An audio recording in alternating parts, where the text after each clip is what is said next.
Bismillahirrahmanirrahim. Assalamualaikum warahmatullahi wabarakatuh. Allahu Akbar, Allahu Akbar, Allahu Akbar. La ilaha illallah, Allahu Akbar, Allahu Akbar, walillahil hamd. Innal hamdalillah nahmaduhu wa nasta'inuhu wa nastaghfiruh wa na'udzu billahi min shururi anfusina wa min sayyiati a'malina may yahdihillahu fala mudilla lahu wa may yudlilhu fala hadiyalah. Asyhadu an la ilaha illallah wahdahu la syarikalah wa asyhadu anna Muhammadan abduhu wa rasuluh. Allahumma salli ala Muhammad wa ali Muhammad. Ya ayyuhalladzina amanu taqullaha wa qulu qawlan sadida yuslih lakum a'malakum wa yaghfir lakum dhunubakum wa may yuti'illaha wa rasulahu faqad faza fawzan 'azima. Amma ba'du. Fa inna khairal haditsi kitabullah wa khairal hadyi Muhammad sallallahu alaihi wasallam wa syarrul umuri muhdatsatuha wa kullu muhdatsin bid'ah wa kullu bid'atin dhalalah wa kullu dhalalatin finnar. Jamaah salat Idul Fitri rahimakumullah. Segala puji bagi Allah. Kepadanya kita untuk selalu mensyukuri akan nikmat-nikmat yang telah diberikan kepada kita. Tentu nikmat yang paling agung adalah nikmat iman, Islam, dan kesehatan. Sehingga nikmat yang Allah berikan ini, alhamdulillah, 1 bulan penuh kita sudah bisa untuk menunaikan kewajiban kita, yaitu menunaikan ibadah saum di bulan Ramadan. Kita memperbanyak amalan ibadah baik wajib atau sunnah. Semoga apa yang kita lakukan adalah bagian keimanan kita kepada Allah. Dan nanti setelah Ramadan ini kita menjadi hamba Allah sebagaimana yang diinginkan oleh Allah, yaitu hamba yang la'allakum tattaqun. Allahumma amin. Salawat juga salam semoga tercurah kepada junjungan uswah pamungkas anbiya Rasulullah Muhammad sallallahu alaihi wasallam. Semoga terlimpah juga kepada keluarganya, para sahabat, para tabi'in, tabi'ut tabi'in, dan seluruh pengikutnya, insya Allah termasuk kita semua ini, selagi kita masih mau berpegang teguh pada Al-Quran dan As-Sunnah. Allahu Akbar, Allahu Akbar, walillahil hamd. Jamaah salat Idul Fitri rahimakumullah. Sedikit khutbah pagi hari ini, tema yang saya ambil yaitu bahagia dengan bertakwa. Tentu kita selama 1 bulan sering mendengar ayat Allah Al-Baqarah 183. A'udzubillahi minasyaitonir rajim. Ya ayyuhalladzina amanu kutiba alaikumusiyam kama kutiba 'alal ladzina min qablikum la'allakum tattaqun. Orang-orang yang beriman, diwajibkan untukmu berpuasa sebagaimana telah diwajibkan umat-umat sebelummu. La'allakum tattaqun, supaya kita menjadi hamba yang takwa. Apa hubungan antara bahagia dengan takwa ini jamaah salat Idul Fitri rahimakumullah. Mari kita coba sebuah narasi. Suatu saat Amirul Mukminin yang kedua Umar bin Khattab radhiyallahu anhu, dia menanyakan kepada seorang sahabatnya, yaitu Habib. Dia bertanya, tolong terangkan kepadaku apa itu takwa. Jamaah rahimakumullah, seorang Amirul Mukminin, seorang sahabat Rasulullah senior, dia bertanya masalah takwa. Tentu urusan takwa itu urusan yang paling penting atau urgen jamaah rahimakumullah. Maka Ubay bin Ka'ab menerangkan tidak dengan sebagaimana definisi takwa, yaitu menjalankan perintah-perintahnya Allah dan menjauhi larangan-larangannya. Itu definisi secara syariat. Tetapi Ubay bin Ka'ab menerangkan dengan narasi, ya Amirul Mukminin, bagaimana sekiranya kalau Amirul Mukminin berjalan dan di jalan itu banyak durinya, apa yang engkau lakukan?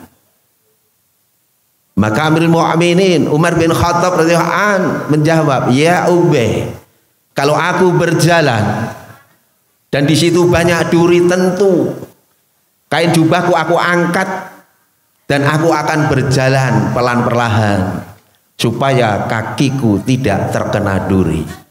Maka jawab Ubay, sodakta ya Amirul Mukminin, benar. Artinya apa jamaah rahimakumullah? Bahwasanya orang yang takwa itu adalah orang yang hidupnya selalu berhati-hati. Berhati-hati dalam mencari rezeki. Rezeki halal dan thayyibah, halal dan baik, itu lebih berbarokah. Orang yang bertakwa dalam kehidupan sehari-hari dia berhati-hati. Makan, minuman, pakaian yang ia pakai, yang ia makan dan ia minum, apakah itu dari makanan yang halal dan baik? Seorang yang takwa, dia akan berhati-hati lisannya untuk dijaga. Bagaimana menjadi seorang lisan orang yang bertakwa, yang tidak menjadikan orang lain itu sakit hatinya. Berapa banyak jamaah rahimakumullah terkadang orang itu tidak bisa menjaga lisannya. Maka sebagaimana Rasulullah sallallahu alaihi wasallam menyampaikan sabdanya, qamin shaimin laisa min syamuhu ilal ju'i wal atasi. Berapa banyak orang-orang yang berpuasa tapi dari puasanya tidak mendapatkan apa-apa kecuali hanya haus dan lapar. Kenapa sampai Rasulullah sallallahu alaihi wasallam bersabda seperti ini? Supaya umat Muhammad sallallahu alaihi wasallam ini berhati-hati di dalam Ramadan mengerjakan puasa, tidak hanya menjaga haus dan lapar, tapi hati ini harus berpuasa. Mata, telinga dan seluruhnya harus berpuasa, baik yang itu membatalkan atau merusak puasa kita. Maka benarlah kalau seseorang yang dia itu sudah mendapatkan tarbiyah Ramadan, dengan sabarnya ia lakukan, ia kerjakan, maka insya Allah akhir Ramadan seperti ini akan keluar diri pribadi orang-orang yang bertakwa. Mari jamaah salat Idul Fitri yang dimuliakan Allah, saya hanya berpesan dalam mimbar ini, apa ibadah yang panjenengan kerjakan dijaga dengan keistiqomahan. Salat panjenengan, puasa panjenengan, nanti setelah Ramadan kita bisa mengerjakan puasa sunnahnya, infak, sedekah, tilawatil Quran, dan semua amal ibadah yang itu semata-mata untuk mencari ridhonya Allah subhanahu wa ta'ala. mari kita istiqomahi. Karena sesungguhnya Rasulullah sallallahu alaihi wasallam dalam hadis riwayat Tirmizi menyebutkan, inna ahabbal a'mali ilallah madama wa in khala. Sungguhnya Allah itu mencintai seorang hamba yang dia itu mengerjakan ibadah meskipun sedikit tetapi secara kontinu. Nek wonten basa Jawanipun, Allah menika tresno marang kawulanipun ingkang kawula kala wau nindakaken ibadah kanthi ajeg terus menerus. Monggo jamaah rahimakumullah, yang panjenengan di dalam Ramadan kemarin infak mungkin sehari 1.000 rupiah, biasakanlah memasuki Syawal ini, Dzulqa'dah, Dzulhijjah, dan nanti bulan selanjutnya jenengan bisa untuk berinfak harian. Yang panjenengan biasa dengan sunnah yaitu sholat duha 2 rakaat, 4 rakaat atau sampai berapapun, kerjakanlah. Semoga ini menjadikan sebagai bukti rasa ketakwaan kita kepada Allah Subhanahu wa ta'ala. Karena sesungguhnya orang-orang yang dia itu istiqamah di dalam menjalankan ibadah kepada Allah, maka Allah telah memberitahukan. Kita buka pada Quran surat Al-Ahqaf ayat 13 dan 14. Innalladzina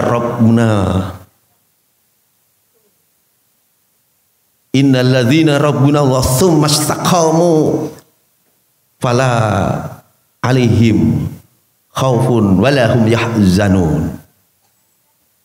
Maka di sini Allah menyampaikan sesungguhnya orang-orang yang dia mengucapkan innalladzina qalu rabbuna Allah tsumma istaqamu fala khaufun alaihim walahum yahzanun. Maka firman Allah menyampaikan orang-orang yang dia itu berikrar mengucap Rabbku itu Allah dan dia istiqomahi, maka tidak usah khawatir dan tidak usah sedih. Maka untuk itu jamaah salat Idul Fitri rahimakumullah, orang yang bertakwa yang dia itu selalu istiqomah dengan apa yang ia kerjakan, maka kata Allah tidak usah khawatir, cemas, tidak usah bersedih. Kenapa? Orang-orang yang dia selalu beriman dan bertakwa, hidup di dunia dia akan lebih tenang, lebih tentram. Karena apa? Alladzina amanu wa tatmainu qulubuhum bidzikrillah. Ala bidzikrillah tatmainul qulub. Dan orang-orang yang selalu dekat dengan Allah, dia berzikir mengingat Allah, maka hatinya akan tentram. Allah meneruskan ayat ini, ala bidzikrillah tatmainul qulub. Dan ketahuilah, hanya dengan berzikir kepada Allah hatimu itu akan tentram. Maka untuk itu jamaah rahimakumullah, berapa banyak orang hari ini yang dia itu kaya raya. Berapa banyak hari ini orang yang punya kehormatan, entah itu jabatan, dia darah biru bangsawan atau yang lainnya, tapi dia tidak menemukan ketenangan, ketentraman. Karena sesungguhnya jemaah rahimakumullah, ketentraman, kedamaian bukan harta salah satunya atau satu-satunya. Bukan pula darah biru bangsawan atau kehormatan. Tetapi di saat orang itu dia dekat dengan Allah, maka tenanglah hatinya. Allahu Akbar, Allahu Akbar, walillahil hamd. Saya ambilkan suatu contoh. Kita tahu yang namanya Philip Kalbach, seorang barat. Dia adalah seorang ahli karakter. Dia selalu memberikan pelajaran di berbagai negara karena dia itu sudah terkenal tingkat internasional. Tentang apa? Ketertiban, tentang amanah, kejujuran. Semua seabrak yang ia kerjakan, ternyata di saat dia mendapatkan sakitnya dan sakitnya tidak kunjung sembuh, dia akhirnya bunuh diri. Kita tahu siapa Daniel Carnegie, Dia seorang motivator tingkat internasional yang bisa memberikan motivasi seseorang yang dia lemah menjadi semangat, yang dia itu tidak punya angan-angan, dia punya angan-angan dan punya asa. Tetapi apa? Akhir dari kehidupannya, Daniel Carnegie rahimahumullah, buku-bukunya yang banyak di toko-toko, ternyata di saat dia sakit juga sama, dia akhirnya bunuh diri. Saya ambilkan contoh lagi, seorang tokoh yang terkenal ahli parenting, Alan Barbara. Bagaimana dia menjadikan orang tua supaya dia itu bisa bersatu dengan anaknya, mendidik, memberikan yang terbaik, sehingga sebuah keluarga dalam bahasa kita, keluarga yang sakinah, mawaddah warahmah. Tapi ternyata Alan Barbara rumahnya broken home, hancur semuanya. Di sini rahimakumullah, Islam yang hari ini di negeri barat banyak orang-orang berduyun-duyun masuk Islam karena jawaban hari ini dari hatinya yang gersang, dari hidupnya yang tidak punya arti, dia menemukan di saat dia memeluk Islam. Allahu Akbar, Allahu Akbar, walillahil hamd. Maka disinilah rahimakumullah, bagian kebahagiaan seseorang itu adalah di saat dia itu dekat dengan Allah Subhanahu wa ta'ala. Bukan hartanya, bukan jabatannya, sama sekali tidak. Coba kita buka pada Quran surat Hud. Wa minan nasi may ya'budullah ala harfin wa in asabathu fitnatan qala ala wajhi. Ada di antara manusia yang dia itu beribadah di hadapan Allah itu hanya di tepi-tepi saja.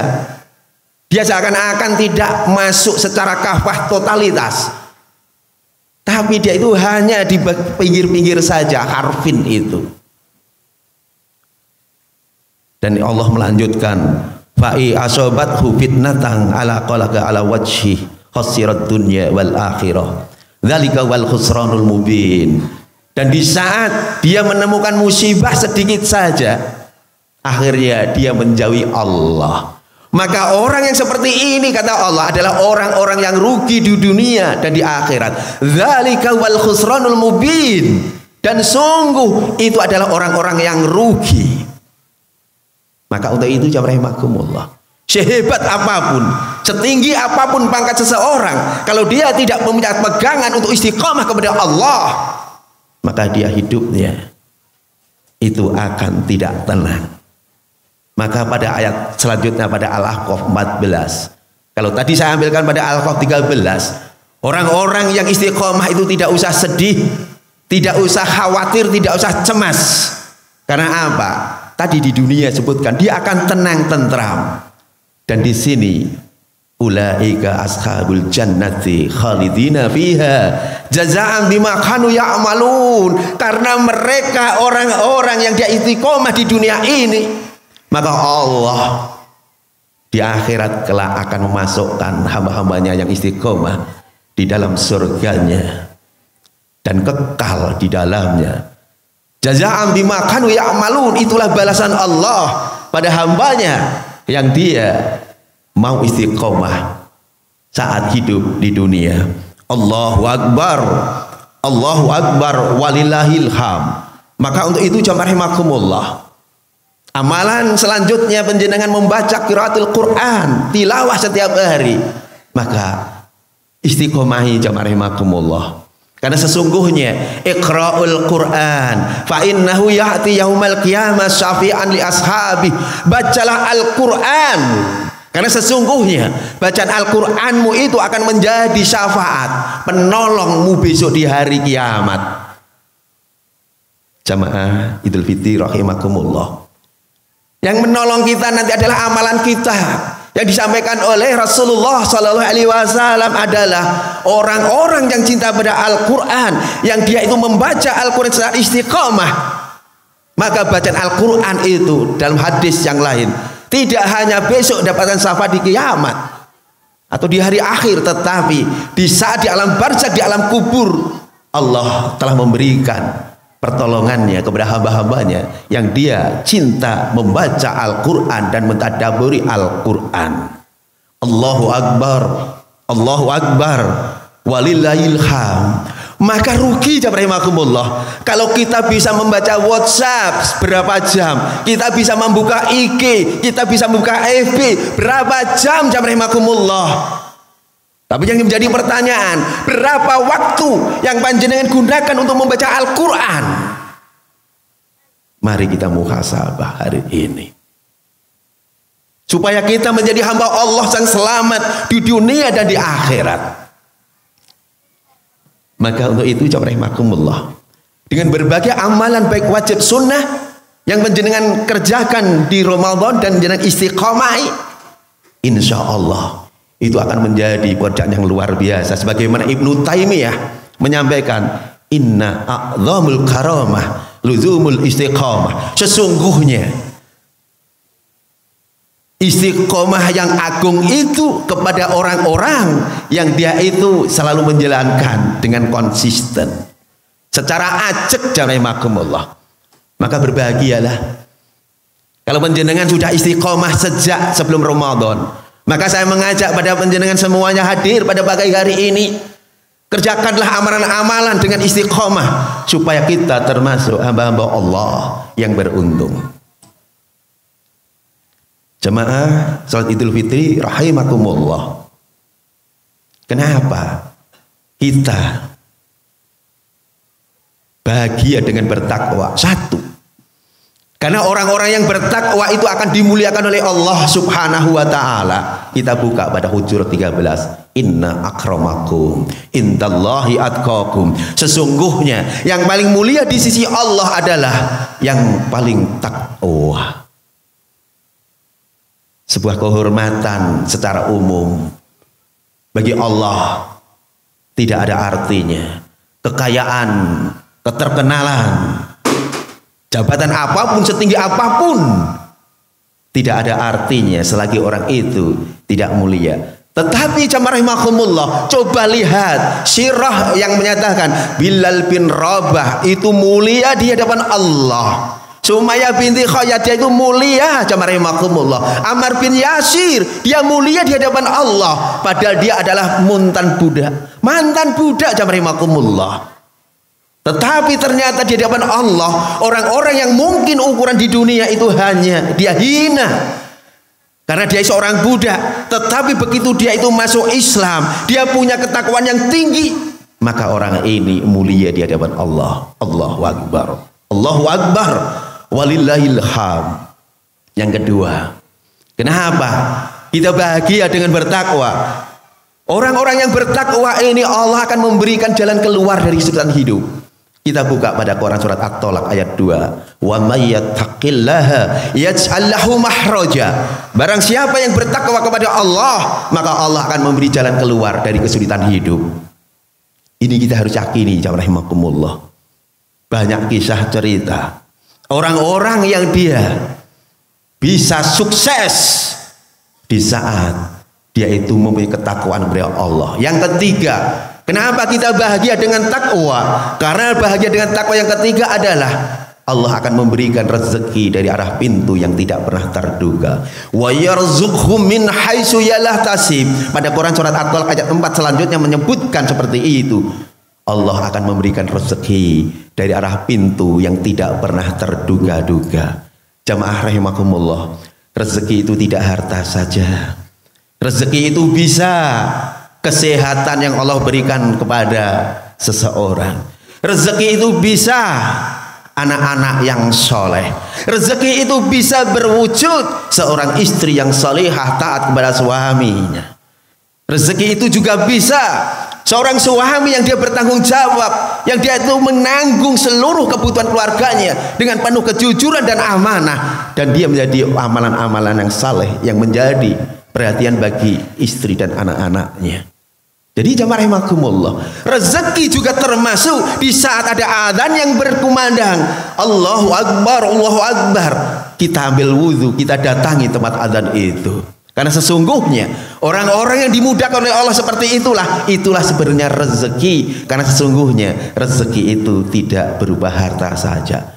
Kesehatan itu adalah rezeki jamaah rahimakumullah. Ini yang perlu kita nikmati.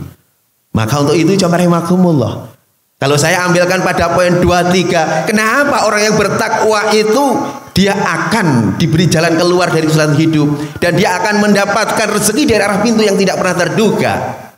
Mengakhiri dalam khutbah pagi hari ini, jazakumullah, sebuah kisah. Ini adalah teman saya sendiri. Sering saya sampaikan, jazakumullah, karena ini sebagai pelajaran yang berharga untuk kita renungi.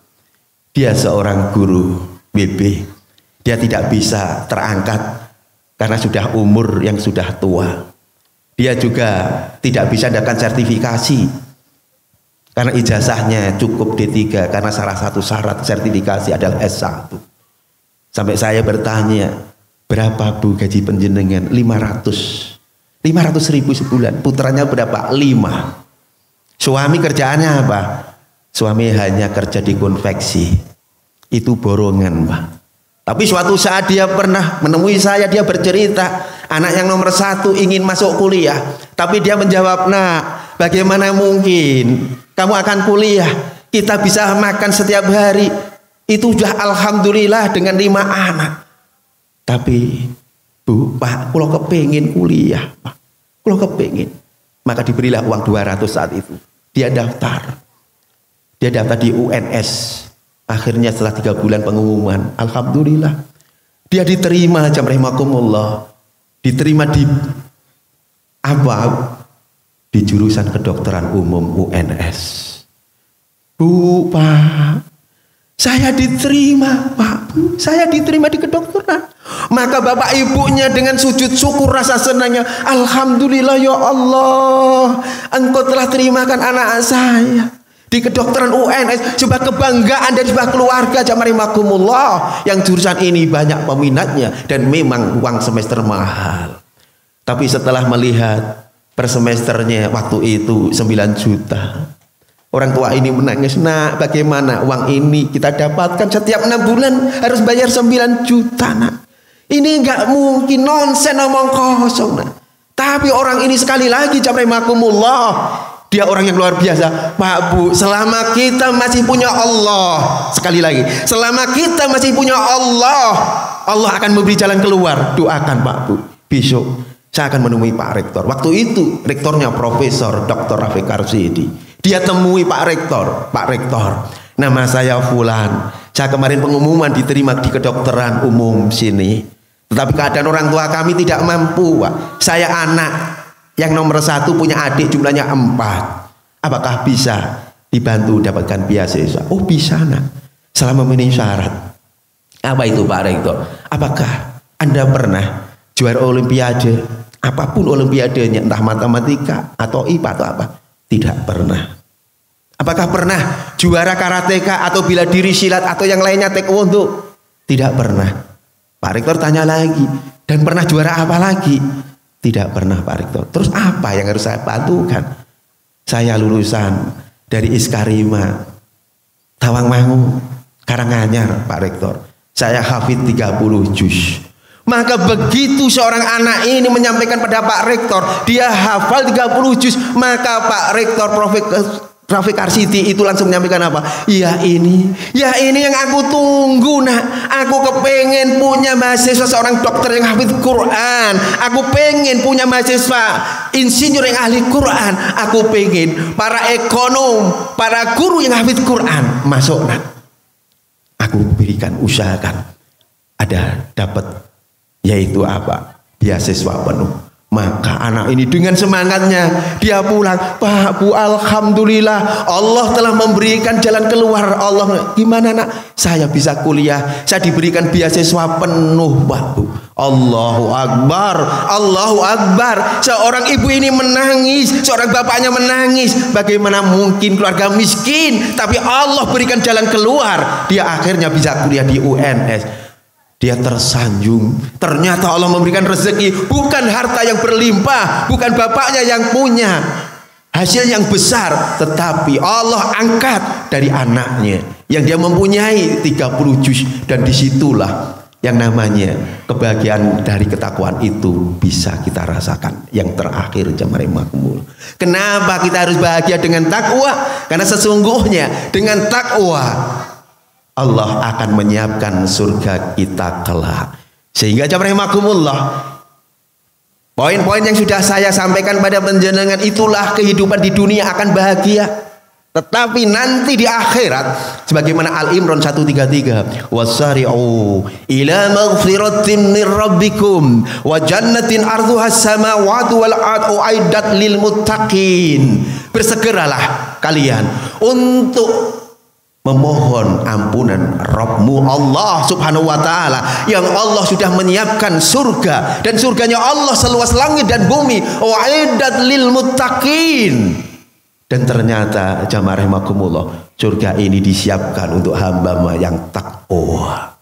Semoga Ramadan kita, tarbiyah Ramadan 1 bulan, amalan-amalan yang pernah kita lakukan sebulan kemarin, semoga menjadikan diri kita adalah hamba-hamba yang takwa. Baik nanti ini masuk bulan Syawal, Dzulqa'dah, Dzulhijjah, Muharram, Safar, dan seterusnya, kita sekali takwa adalah takwa. Insya Allah dengan cara begini kita akan mendapatkan ketenangan jamaah. Karena sesungguhnya orang-orang itu telah diberikan oleh sabda Rasulullah supaya kita lebih tenang. Saat malaikat Jibril mendatangi Rasulullah Muhammad, ya Muhammad, isma syi'ta fa innaka mayyitun wa'mal ma syi'ta fa innaka mudzihu bih wa biman syi'ta fa innaka mufariqu bih. Ya Muhammad, ini malaikat Jibril menyampaikan, kamu boleh hidup sesukamu, tapi ingat suatu saat kamu pasti akan mati. Ya Muhammad, kamu boleh melakukan apapun yang kamu lakukan, berbuat apapun yang kamu berbuat, tapi ingat, perbuatanmu akan dimintai pertanggungjawaban di hadapan Allah. Dan kamu boleh mencintai apapun yang kamu cintai, istrimu, anakmu, hartamu, tetapi ingat, suatu saat pasti kamu akan berpisah kepada apa yang kamu cintai. Allahu Akbar, walillahil hamd. Semoga khutbah setengah jam yang saya sampaikan ini memberikan semangat, motivasi khususnya pada diri saya dan umumnya para mustami yang hadir pada pagi hari ini. Allah memberikan hidayah, memperkuat keistiqomahan kita, dan semoga kita sekali lagi termasuk hamba-hamba Allah yang dikarenakan golongan takwa. Mari kita berdoa, semoga doa kita ini diijabahi oleh Allah subhanahu wa ta'ala.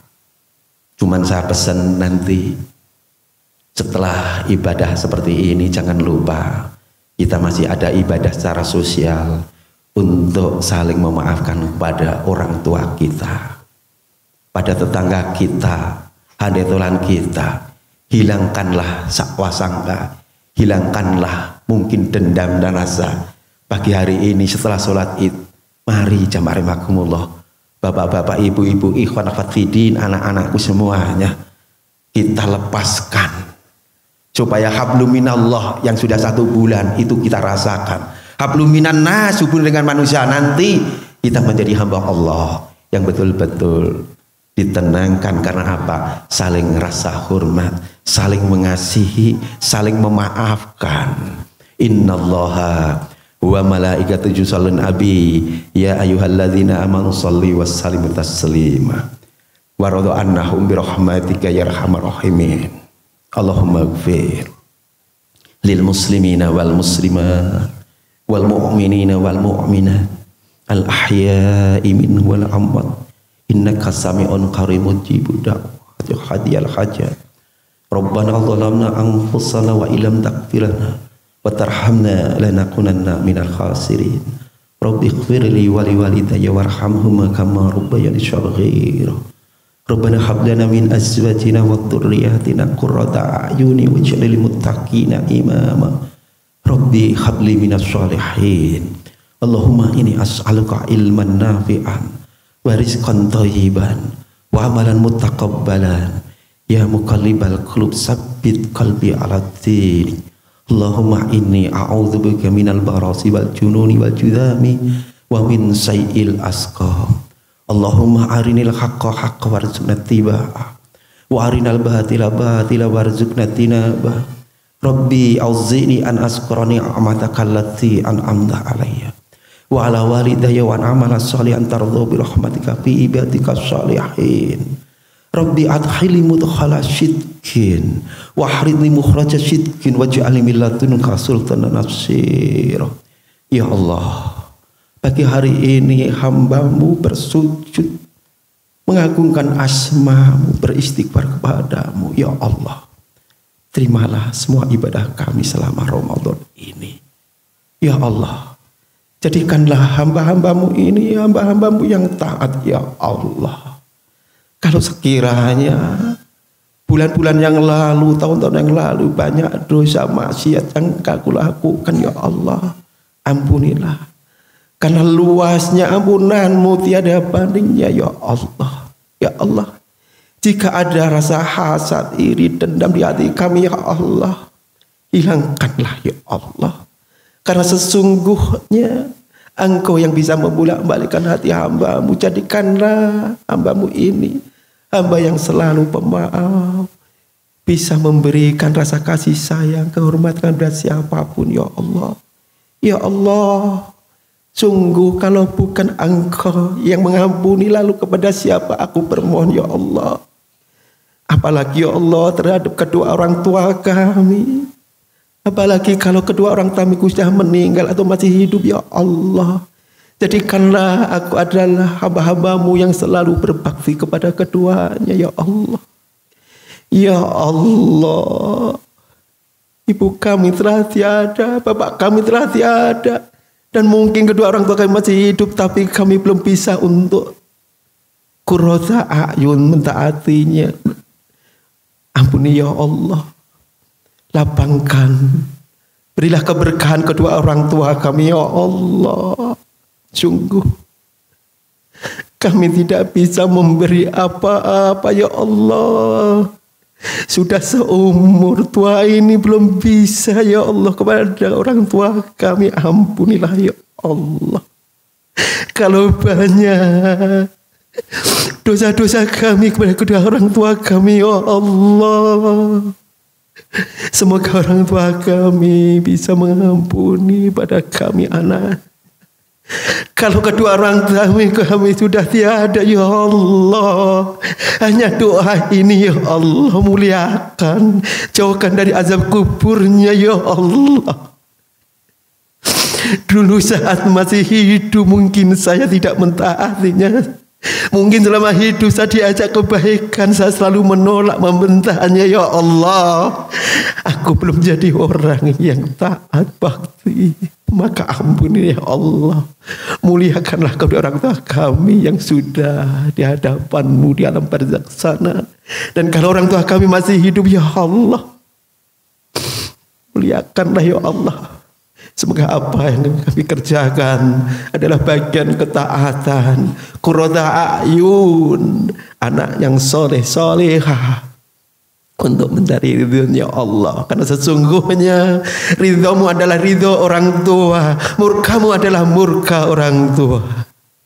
Rabbana atina fid dunya hasanah wa fil akhirati hasanah wa qina adzabannar. Subhana rabbika rabbil izzati amma yasifun wa salamun alal mursalin walhamdulillahi rabbil alamin.